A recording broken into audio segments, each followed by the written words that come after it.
Iran ইসরায়েলের হামলার পর নিন্দা জানায় বেশ কিছু দেশ, তবে আক্ষরিক অর্থে তেমন কোনো তীব্র প্রতিবাদ বা হামলার প্রতিবাদে হুমকি দেখা যায়নি মধ্যপ্রাচ্যের অন্যান্য দেশগুলোর পক্ষ থেকে।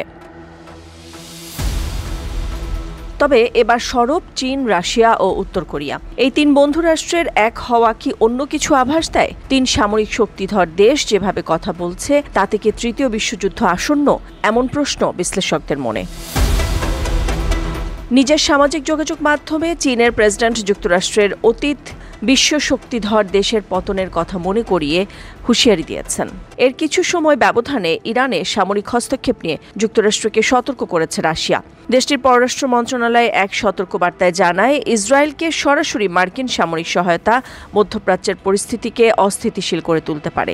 ইসরায়েলকে সরাসরি সামরিক সহায়তা দেওয়ার বিরুদ্ধে যুক্তরাষ্ট্রের সতর্ক থাকা উচিত, এমনকি কোনো ধরনের চিন্তা করার বিষয়েও। বার্তায় আরও বলা হয়, মস্কো ইসরায়েল এবং ইরান উভয়ের মধ্যেই যোগাযোগ রাখছে। এদিকে ইরানে ইসরায়েলি হামলাকে ক্ষমার অযোগ্য অপরাধ বলেছে উত্তর কোরিয়া। দেশটির পররাষ্ট্র মন্ত্রণালয় এক বিবৃতিতে জানায়, উত্তর কোরিয়া ইসরায়েলের এই সামরিক আগ্রাসন নিয়ে গভীরভাবে উদ্বিগ্ন। হুঁশিয়ারি দিয়ে বলা হয়, বেসামরিক মানুষকে হত্যা করে ইসরায়েল রাষ্ট্রীয় সন্ত্রাস চালাচ্ছে, যা গোটা মধ্যপ্রাচ্যকে নতুন এক সর্বাত্মক যুদ্ধের দ্বারপ্রান্তে নিয়ে যাচ্ছে।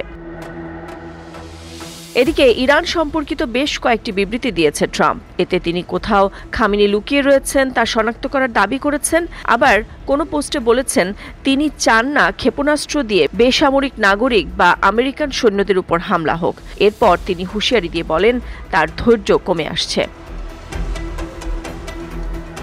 ইরানে যুক্তরাষ্ট্রের হামলা প্রসঙ্গে সাংবাদিকদের এক প্রশ্নের জবাবে ট্রাম্প বলেন, তিনি কি করবেন সেটা কেউ জানে না। বলেন, ইরানিরা তার সঙ্গে যোগাযোগ করেছে, কিন্তু তার মতে এখন অনেক বেশি দেরি হয়ে গেছে। এখন আর এক সপ্তাহ আগের মতো পরিস্থিতি নেই। মার্কিন কর্মকর্তারা ইরানে হামলার প্রস্তুতি নিচ্ছেন। ব্লুমবার্গ এক প্রতিবেদনে এমন তথ্য জানিয়েছে। প্রতিবেদনে বলা হয়, যুক্তরাষ্ট্রের ঊর্ধ্বতন কর্মকর্তারা আগামী দিনে ইরানের সম্ভাব্য হামলার জন্য প্রস্তুতি নিচ্ছে। কিছু সূত্র বলছে, সপ্তাহ ব্যবধানে হামলার সম্ভাবনা রয়েছে।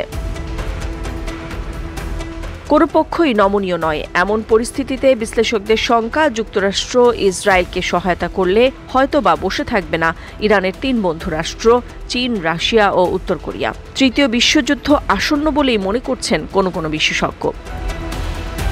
নাদিরা জাহান, নিউজ ডেস্ক, সারা বাংলা।